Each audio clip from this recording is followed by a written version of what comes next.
Nggak bisa begitu, bisnis itu bukan dagang. Sebuah kalimat yang menjadi highlight dalam pembicaraan kami bertiga. Satu mantan CEO, satunya CEO sebuah grup retail bisnis, dan saya yang nggak ngerti-ngerti bisnis retail. Kita semua tahu bahwa retail bisnis di Indonesia sedang bermasalah, bahkan di mall-mall mulai banyak yang tutup beberapa counternya. Juga bisnis retail kelontong, gerai banyak yang tutup atau turun penjualannya, juga profitnya. Maka pertemuan bertiga ini terjadi. Saya hanya anak bawang urusan bisnis retail, jadi pendengar yang baik saja. Di mana sang CEO retail tadi berkata bahwa jelek sekali bisnis beberapa tahun ini dan ke depan juga bisa membuat bangkrut grup ini, jangan-jangan dari retailnya. Kita semua tahu bahwa berbisnis dan membangun ekonomi 2 tahun ini harus pandai-pandai bermanuver. Kalau pedagang mungkin beda, hanya beli lalu jual, lalu beli lagi lalu jual. Trading, harga beli naik karena rupiah turun, ya dinaikin harga barangnya. Tapi bisnis itu berbeda. Berbisnis itu ada banyak yang harus dikelola, ya HRD-nya, suplai bahan bakunya, pasarnya, biaya sewa, biaya gudang, biaya distribusi, dan retail shop dengan barang lebih dari 10.000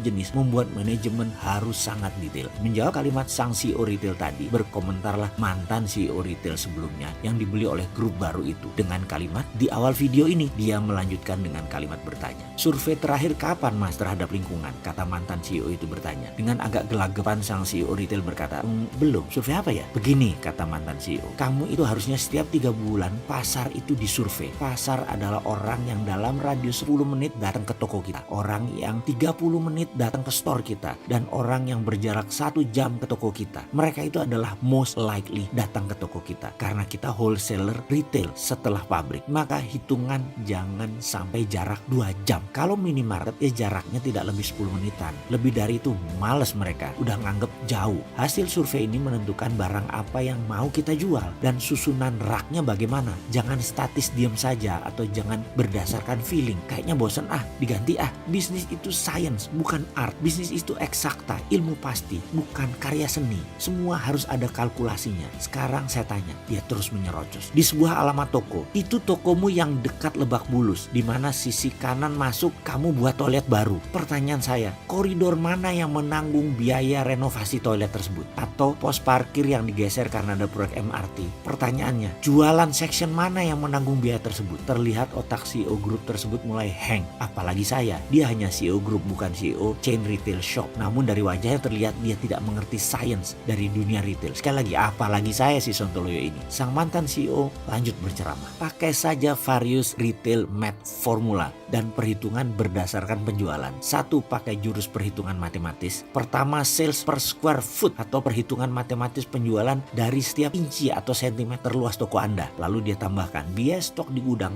tidak dimasukkan dalam perhitungan ini. Juga barang yang tidak didisplay tidak dihitung, hanya barang yang didisplay yang dipajang itu yang dihitung. Lalu nomor 2 adalah sales per linear foot of shelf space, di mana ini adalah barang yang dijual di dinding toko kamu, yang digantung, yang ditempelkan pada rak. Lalu inventory turnover atau perputaran kecepatan barang keluar dari display karena terbeli. Fast moving item itu apa saja? Ini harus direview terus karena selera pembeli selalu bergeser, dan semua itu matematis, science. Dan ada 5 lagi dari 8 math equation of a retail business. Dalam hati saya, kalau saya buat video 8-8-nya, mana suka temen di sosmed saya ini. Kalau politik baru komennya banyak, kalau bisnis sedikit. Karena itu saya buat videonya harus selang-seling. Ada bisnis, ada politik. Kita lanjut ke suasana saat itu. Saya mulai kelenger otaknya. Sang CEO cerah wajahnya. Sang mantan melanjutkan kembali, "Ini si Sontoloyo, Mas Mardigu, sudah setahun saya tekan terus untuk menemukan math equation di Santara. Kalau belum, jangan jalan." Baru setengah sudah dia luncurkan. Gila ini orang emang, katanya. Saya berargumen, "Bos, Anda profesional employee berangkatnya, saya wirausaha murni berangkatnya. Peluang itu ambil harus cepat-cepat dan di awal. Beta format gak apa-apa, disempurnakan sembari jalan. Toh bisnis kita blue ocean, kendalanya edukasi. Kalau red ocean banyak retail shop kayak gini ya ribet." Saya lirik sang CEO mantuk-mantuk kepalanya. Dia menulis dan mencatat di iPad-nya apa yang sang mantan CEO katakan. Dan pastinya tidak mendengar argumen saya dengan mantan CEO yang terus melebar. Dan sekarang beliau emang jadi komisaris saya di beberapa perusahaan. Saya bertahan, komisaris menyerang. Seperti hubungan kami 4 tahun terakhir dalam bisnis kami. Argumen terus, belajar terus.